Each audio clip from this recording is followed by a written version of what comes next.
താങ്കൾ പറഞ്ഞു സുരേഷ് ഗോപി അത് ഇന്ന സ്വർണ്ണമാണെന്ന് പറഞ്ഞിട്ടില്ല എന്ന് പറഞ്ഞു. അതെ അതെ തീർച്ചയായിട്ടും. അതെ സ്വർണം ഇത്ര ഉണ്ടെന്ന് ഞാൻ പറഞ്ഞിട്ടില്ല. അതെ അതെ അതെ ഞാൻ താങ്കളോട് വേറെ ചോദിച്ചു. എല്ലാ മെയിൻ സ്ട്രീം ചാനലുകളിലും എഴുതി കാണിച്ച സംഭവമുണ്ട്, സുരേഷ് ഗോപി മാതാവിന് സ്വർണ്ണ കിരീടം സമ്മാനിച്ചു എന്നുള്ളത്. അദ്ദേഹം അങ്ങനെയാണെങ്കിൽ ശരിക്കും ഞാൻ സ്വർണ്ണമല്ല കൊടുത്തത്, ചെമ്പാണ് കൊടുത്തത് എന്ന് മാധ്യമങ്ങളെ വിളിച്ചു പറയേണ്ടതല്ലേ? പറയുന്നത് മെയിൻ സ്ട്രീം ചാനലുകളിലൊക്കെ സ്വർണ്ണ കിരീടം സമ്മാനിച്ചു എന്ന് പറയുമ്പോൾ അത് സ്വർണ്ണമാണെന്ന് ധരിക്കുകയാണോ ചെയ്യാറ്? അല്ല, അവർ അങ്ങനെ തെറ്റിദ്ധരിച്ചിട്ട് പറഞ്ഞാൽ പോലും അത് ക്ലാരിറ്റി ചെയ്യേണ്ട ചുമതല സുരേഷ് ഗോപിക്ക് ഉണ്ടായിരുന്നു. ശരിക്കും അത് ഒരു ഇലക്ഷൻ പ്രചരണമായി, അതായത് കുറച്ച് ക്രിസ്ത്യാനികളുടെ വോട്ട് കിട്ടാൻ വേണ്ടി ചെയ്തതാണെന്ന് ഞാൻ പറഞ്ഞാൽ തീർച്ചയായും അല്ലേ. പല കാര്യങ്ങളെ ഇപ്പോൾ ഈ കാര്യത്തിൽ ചർച്ച ചെയ്യുമ്പോൾ അത് കഴിഞ്ഞിട്ട് നമ്മൾ ഒരു വഴിപാട് നേരം എങ്ങനെ മനസ്സിൽ മുസ്ലിമുകൾ പലരും പേടിച്ചിട്ട് എന്ത് പറയില്ല, അവരുടെ അഭിപ്രായം പറയില്ല, ക്രിസ്ത്യൻസും പറയില്ല. ഇത് പേടി എന്നുള്ള സംവിധാനം അതിൻ്റെ ആവശ്യമില്ല. എന്താ കാരണം ഇന്ത്യയിൽ ഒരു ഇന്ത്യൻ ഭരണഘടനയുടെ ഫ്രണ്ട് ആമുഖം തന്നെ എന്താണെന്ന് പറയും, നമുക്ക് ഇവിടെ ഒരു വ്യക്തി സ്വാതന്ത്ര്യമുണ്ട്. ആ സ്വാതന്ത്ര്യത്തിൽ ഇവിടെ നമുക്ക് ഇഷ്ടമുള്ള മതങ്ങൾ വിശ്വസിക്കാം, ഇഷ്ടമുള്ള പാർട്ടിയിൽ വിശ്വസിക്കാം. അത്തരം ഒരു സാഹചര്യം ഇന്നുണ്ടോ? ഇന്നില്ല. മതപരമായ പ്രശ്നങ്ങൾ, മതപരമായ ഇത്തരം വേർതിരിവുകൾ ശരിക്കും ഉണ്ടാവാൻ പാടുള്ളതാണോ? ഇല്ല ഇല്ല. ബീഫിൻ്റെ പേരിലും മറ്റുള്ള സംഭവത്തിൻ്റെ പേരിലൊക്കെ വലിയ രീതിയിലേക്ക് തല്ലിക്കൊല നടന്ന സമയത്ത് അതൊക്കെ ഒതുക്കാൻ പാടുള്ള ഒരു വിഷയമല്ലായിരുന്നോ എന്ന് എൻ്റെ ചോദ്യം. അതെ, എന്തുകൊണ്ട് ചെയ്തില്ല? അവിടെ നിന്നാണ് മതത്തിൻ്റെ വേർതിരിവെടുക്കുന്നത്. ഇപ്പോൾ നമ്മൾ ലവ് ജിഹാദ് എന്ന് പറയുന്ന സംഭവം വളരെ നല്ല രീതിയിൽ ചർച്ച ചെയ്യുന്ന സമയമാണ്. നമ്മൾ കാണേണ്ടത് മണിപ്പൂർ ഒരു സർക്കാരുണ്ടായിരുന്നു. ആ മണിപ്പൂർ സർക്കാരിനെ നിയന്ത്രിക്കുന്ന ഒരു സർക്കാർ എവിടെയുണ്ട്? കേന്ദ്രത്തിലുണ്ട്. അവിടെ മുഖം നോക്കാതെ നടപടി. താങ്കളൊരു ഹിന്ദു വിശ്വാസിയാണ്, മണിപ്പൂർ പ്രശ്നം താങ്കളെ വിഷമിപ്പിച്ചോ? തീർച്ചയായും. ഇവിടെ ഒരു മുസ്ലിം കരഞ്ഞാലും ഒരു ക്രിസ്ത്യാനി കരഞ്ഞാലും അവൻ്റെ കണ്ണീന്ന് വലിയ ചോരയാ. ഗ്യാസ് കിട്ടാത്ത ഒരവസ്ഥ വന്നപ്പോൾ എന്ത് ചെയ്തു? നമ്മൾ അടുപ്പ് കത്തിച്ചു. താങ്കൾ പറയുന്ന അടുപ്പ് കത്തിക്കാനാണ്? എൻ്റെ വീട്ടിൽ ഇപ്പോഴും അടുപ്പ് കത്തിക്കും. അതുകൊണ്ട് എല്ലാവരും കത്തിക്കാൻ പറയും. ആളൊരു BJP പ്രവർത്തകനാണ്. അത്യാവശ്യം ഞാനും കഴിക്കും, ആളും കഴിക്കും എന്നാണ് എൻ്റെ അറിവ്. ഇതിൽ പ്രതിഷേധം എന്താണ്? നമ്മൾ മദ്യപിക്കാണ്ടിരിക്കുക, ആ ടാക്സ് സർക്കാരിന് കിട്ടാണ്ടിരിക്കുക, നമ്മൾ വാങ്ങാണ്ടിരിക്കുക. അത് അവശ്യവസ്തുവല്ല. അവശ്യവസ്തുവല്ല. ചേട്ടനോട് പറഞ്ഞു മനസ്സിലാക്കി. അല്ല, ഞാൻ പറഞ്ഞത് നിങ്ങൾ ഗ്യാസ് മാത്രമാണ്. വീണ്ടും പറയുന്നത് ഗ്യാസും മദ്യവും അവശ്യവസ്തുവല്ലാന്ന്. മോദി തെറ്റ് ചെയ്താലും നമ്മൾ എന്ത് പറയണം? മോത്ത് നോക്കി പറയണം. രാജാവ് നഗ്നനാണെന്ന് പറയാൻ കഴിവുള്ള പ്രജകൾ ഉണ്ടായാലാണ് എന്തുണ്ടാവുള്ളൂ? രാജാവ്. ഇന്നത്തെ ശരിക്കും അടിമകൾക്ക് മനസ്സിലാവത്തില്ല എന്നുള്ള കാര്യം താങ്കൾക്ക് ഉറപ്പാണ്? 100% അടിമകളല്ലേ? അതെ.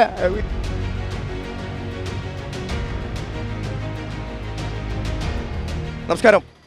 തൃശ്ശൂരിൽ ശരിക്കും നല്ല രീതിയിലേക്ക് സുരേഷ് ഗോപി ജയിച്ചു കയറും എന്ന് പറയുന്ന രണ്ട് വ്യക്തികളുണ്ട് നമ്മുടെ കൂടെ. അപ്പോൾ സുരേഷ് ഗോപി ജയിച്ചു കയറും എന്നുള്ളത് തന്നെയാണ് ഇവരുടെ വലിയ ആഗ്രഹം, അല്ലേ? അതെ, തീർച്ചയായിട്ടും.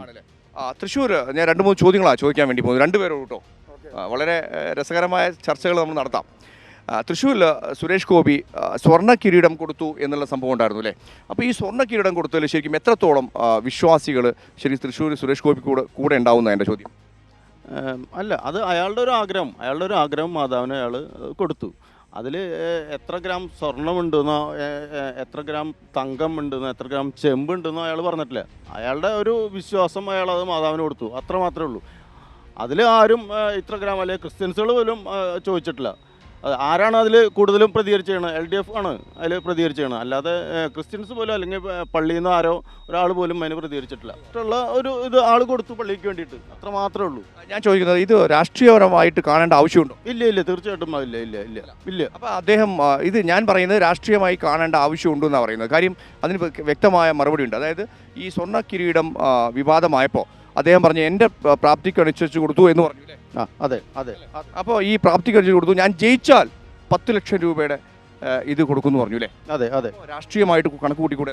അല്ല, രാഷ്ട്രീയമായിട്ടല്ലല്ലോ അയാൾ ഒരു രാഷ്ട്രീയമായിട്ടല്ലെങ്കിൽ ഞാൻ ജയിച്ചാൽ എന്തിനാണ് 10 പവൻ കൊടുക്കൂ എന്ന് പറയുന്നത്? അത് മാത്രം ചിന്തിക്കരുത്. അയാൾ എത്രയോ പാവങ്ങൾക്ക് ഈ സ്വർണ്ണക്കിരീടം കൊടുക്കുന്ന പോലെ തന്നെ എത്രയോ പാവങ്ങളുടെ ചികിത്സയ്ക്ക് സഹായം ചെയ്തിട്ടുണ്ട്.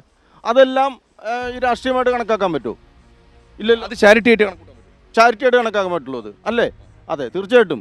അല്ലാതെ അയാളിപ്പോൾ കഴിഞ്ഞ വർഷം തൃശ്ശൂർ നിന്ന് തോറ്റുപോയി, എന്നിട്ടും അയാൾ പറഞ്ഞ വാക്ക്, തോറ്റുപോയിട്ടും പറഞ്ഞ വാക്ക് മുഴുവൻ പാലിച്ചു ആള്.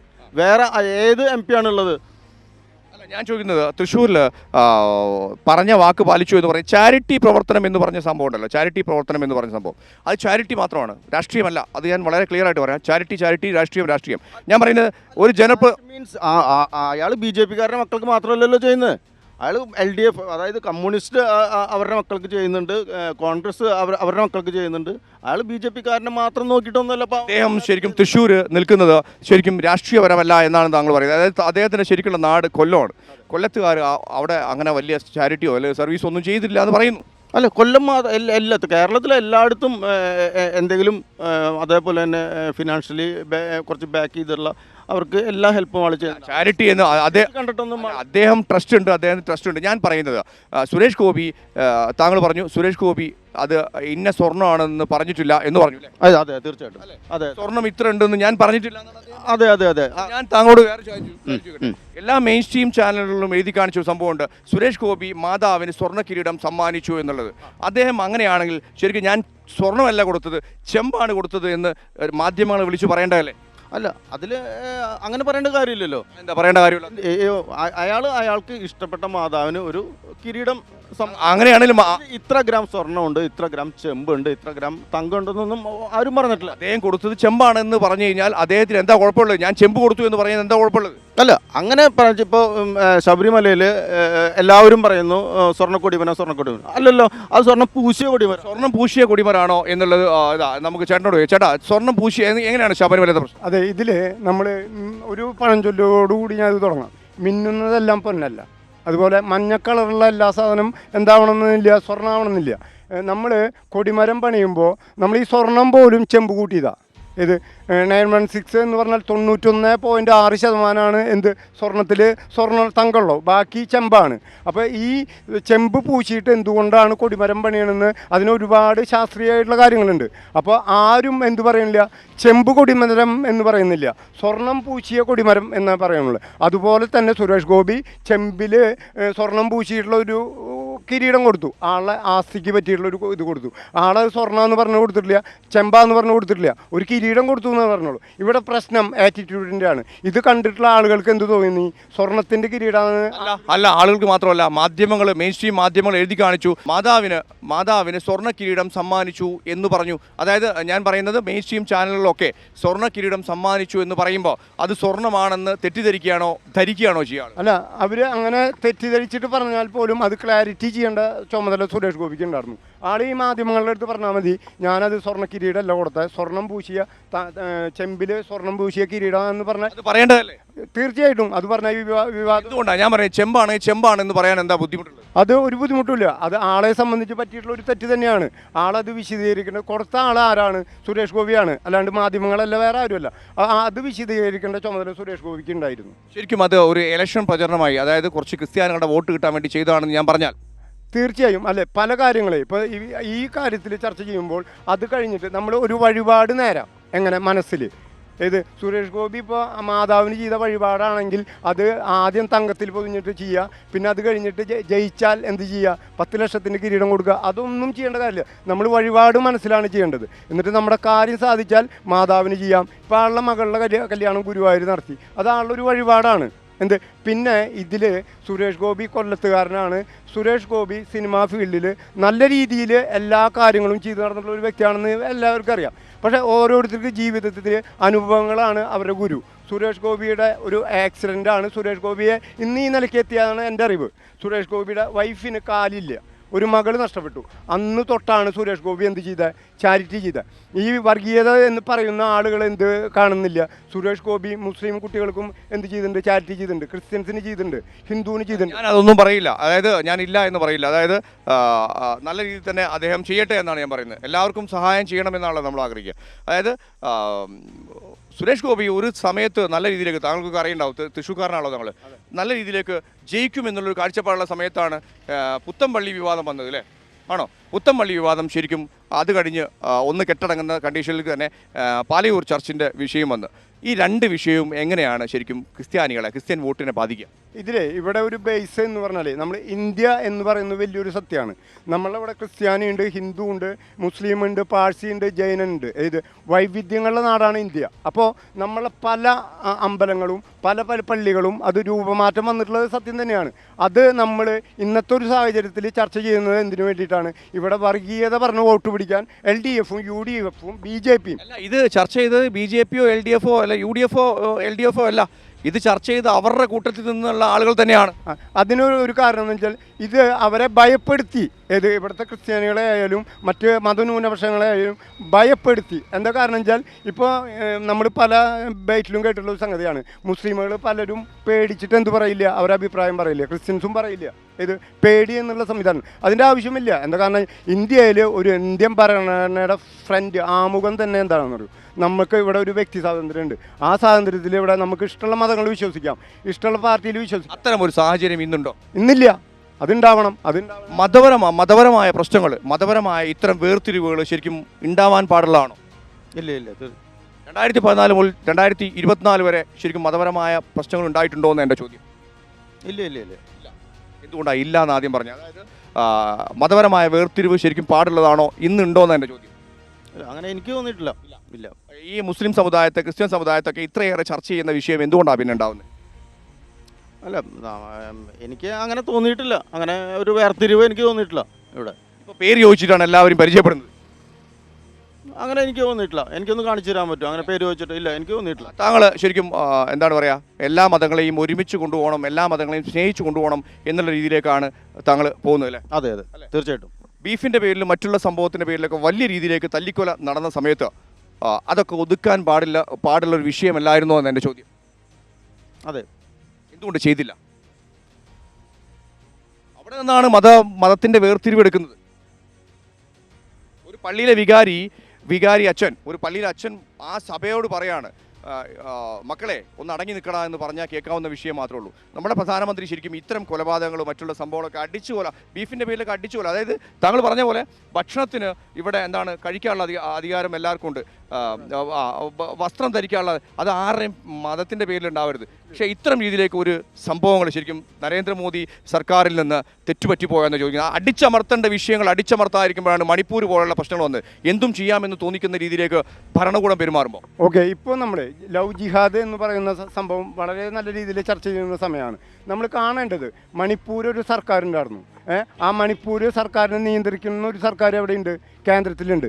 അവിടെ മുഖം നോക്കാതെ നടപടി, രണ്ട് വിഭാഗങ്ങളിലും ആരാണ് തെറ്റ് ചെയ്യണത് ആ മുഖം നോക്കാതെ നടപടി എടുത്തില്ല. മണിപ്പൂർ സർക്കാർ എടുത്തില്ല, കേന്ദ്ര സർക്കാർ കത്തിക്കൊണ്ടിരിക്കുക. അതെ, അത് എടുത്തില്ല. എന്താണ് ഇവർ പല സംഭവങ്ങളിലും കാണിക്കുന്ന ഇവരുടെ ഈ ധൈര്യം, അതുപോലെ ഇവരുടെ ഏകാധിപത്യം ആ കാര്യത്തിലും കാണിച്ചാൽ എന്തുണ്ടാവും? നമ്മുടെ നാട്ടിൽ സമാധാനം ഉണ്ടാവും. നമ്മൾ ഈ ഇന്ത്യ എന്ന് പറയുന്ന മഹാരാജ്യം ജനാധിപത്യത്തിൻ്റെ ശ്രീകോവിൽ എന്നാണ് നമ്മൾ അറിയപ്പെടുക. അപ്പോൾ എന്തു വേണം? ഇവിടെ എല്ലാ മതവിഭാഗക്കാർക്കും എന്തു വേണം? തുല്യതയോട് ജീവിക്കാനുള്ള അവകാശമുണ്ട്. ഞാൻ ചോദിക്കുന്നത് മണിപ്പൂർ പ്രശ്നം താങ്കളൊരു ഹിന്ദു വിശ്വാസിയാണ്, മണിപ്പൂർ പ്രശ്നം താങ്കളെ വിഷമിപ്പിച്ചോ? തീർച്ചയായും. ഇവിടെ ഒരു മുസ്ലിം കരഞ്ഞാലും ഒരു ക്രിസ്ത്യാനി കരഞ്ഞാലും അവൻ്റെ കണ്ണീന്ന് വലിയ ചോരയാണ്.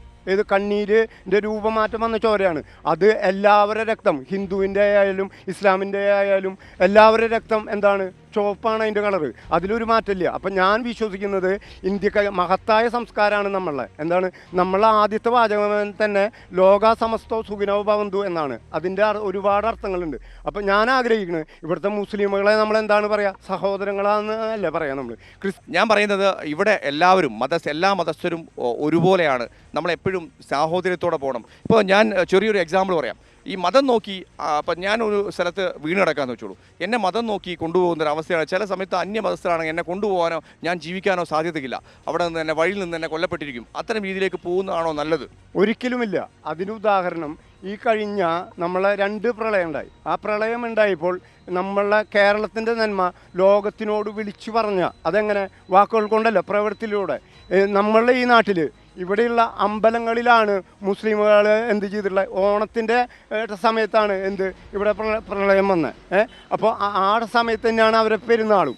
അപ്പോൾ ആ പെരുന്നാളും ഓണം ക്രിസ്ത്യാനികളുടെ പല ആഘോഷങ്ങളും ഒരുമിച്ച് ആഘോഷിക്കാനും ഒരുമിച്ച് ഭക്ഷണം കഴിക്കാനും ഒരുമിച്ച് ഉറങ്ങാനും ഒരു സംവിധാനം ഈ കേരളത്തിലുണ്ടായെങ്കിൽ ഈ കേരളത്തിൻ്റെയും നമ്മുടെ ഇന്ത്യയുടെയും സംസ്കാരമാണ് അത് കാണിക്കുന്നത്. അവിടെ BJP ഇല്ല, കോൺഗ്രസ് ഇല്ല, മാർക്സിസ്റ്റ് ഇല്ല, ഒന്നുമില്ല, മതവുമില്ല. അത് തീർച്ചയായും അത് ഞാൻ ആദ്യം തന്നെ പറഞ്ഞു. ഇവിടെ എല്ലാ മനുഷ്യരും തുല്യരാണ്, എല്ലാവരും ഒന്നാണ്.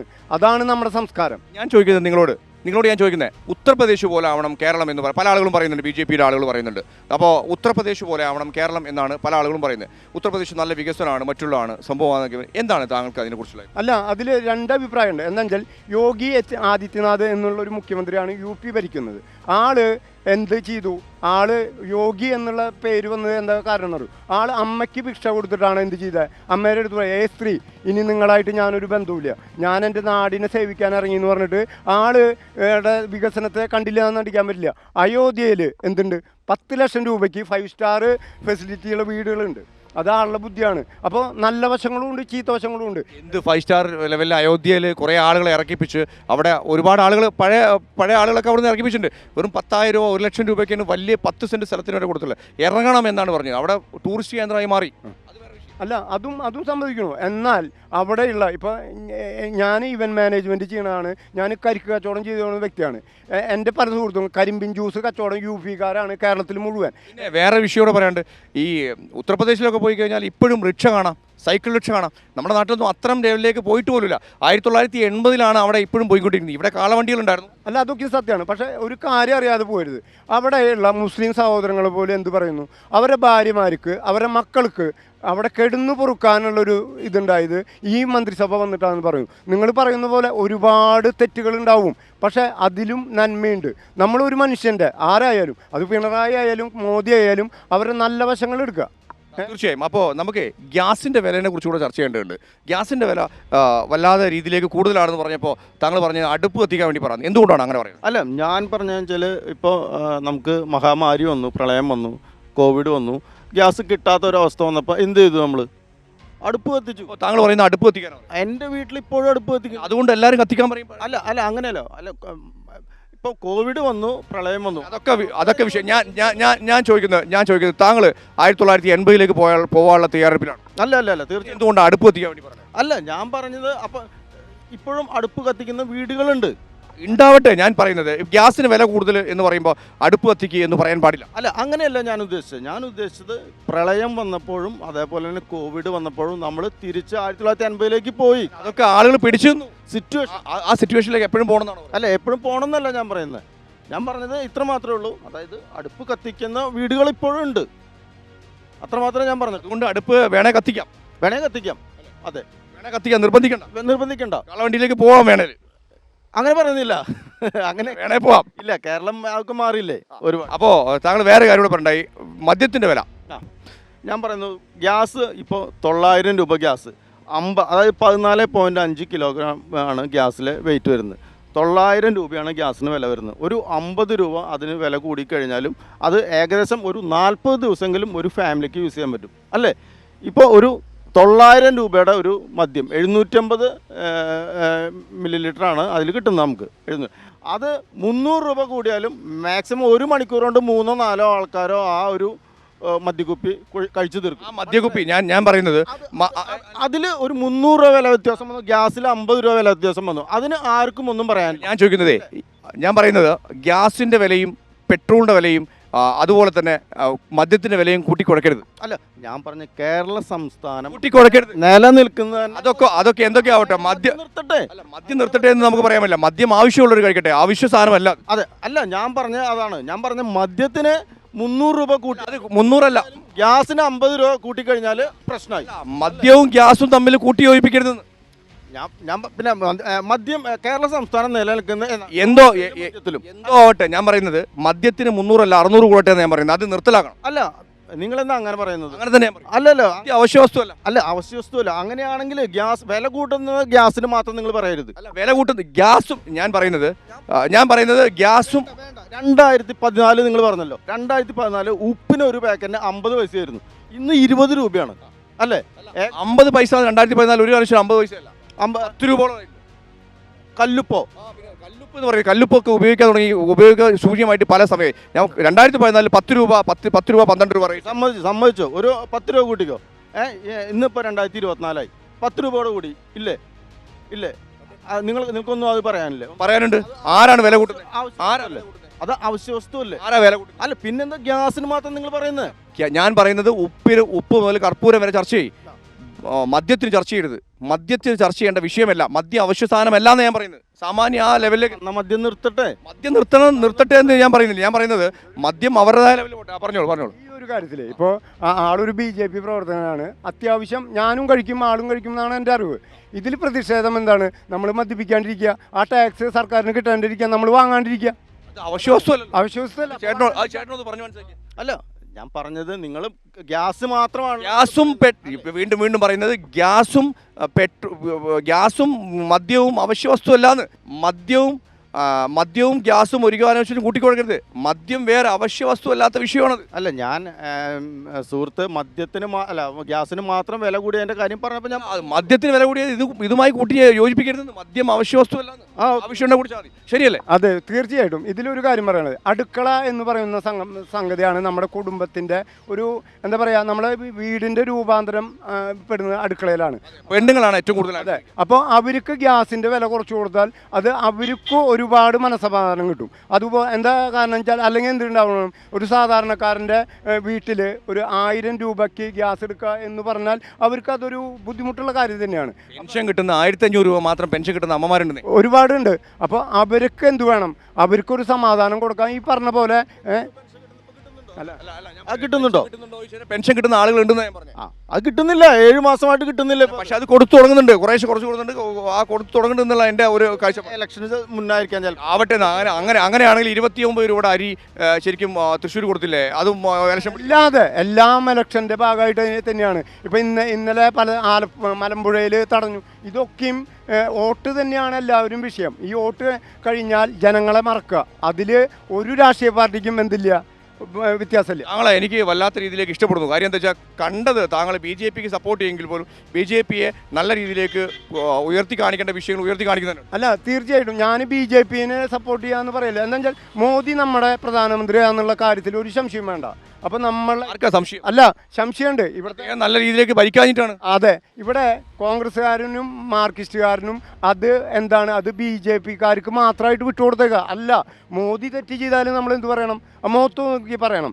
രാജാവ് നഗ്നനാണെന്ന് പറയാൻ കഴിവുള്ള പ്രജകൾ ഉണ്ടായാലാണ് എന്തുണ്ടാവുള്ളൂ, രാജാവിന്. ഇന്നത്തെ ശരിക്കും അടിമകൾക്ക് മനസ്സിലാവത്തില്ല എന്നുള്ള കാര്യം താങ്കൾക്ക് ഉറപ്പല്ല? 100% അടിമകളല്ലേ? അതെ, ഇവിടെ എല്ലാ പാർട്ടികളുടെ ആൾക്കാരും അടിമകളാണ്. അതിലൊരു സംശയവും വേണ്ട. തീർച്ചയായും ഇവിടെ സംസാരിക്കേണ്ട വിഷയം പട്ടിക്കടിമയല്ലാതെ ജനങ്ങൾക്ക് മുന്നിൽ തുറന്നു പറയാം, പ്രശ്നങ്ങൾ മനസ്സിലാക്കുക. അപ്പോൾ മാത്രമാണ് ഭരണത്തിന് വ്യത്യാസങ്ങൾ ഉണ്ടാവുക. അതായത് ഭരണപരാജയം ഉണ്ടെങ്കിൽ തീർച്ചയായും ഭരണപരാജയമാണ്, നിങ്ങൾ ചെയ്യുന്ന തെറ്റാണെന്ന് ചൂണ്ടിക്കാണിക്കാനുള്ള സംഭവങ്ങൾ, ആർജവം ഇന്നത്തെ രാഷ്ട്രീയ അടിമകൾക്ക് കുറഞ്ഞുകൊണ്ടിരിക്കുക. അല്ലേ? അപ്പോൾ നന്ദി, നമസ്കാരം.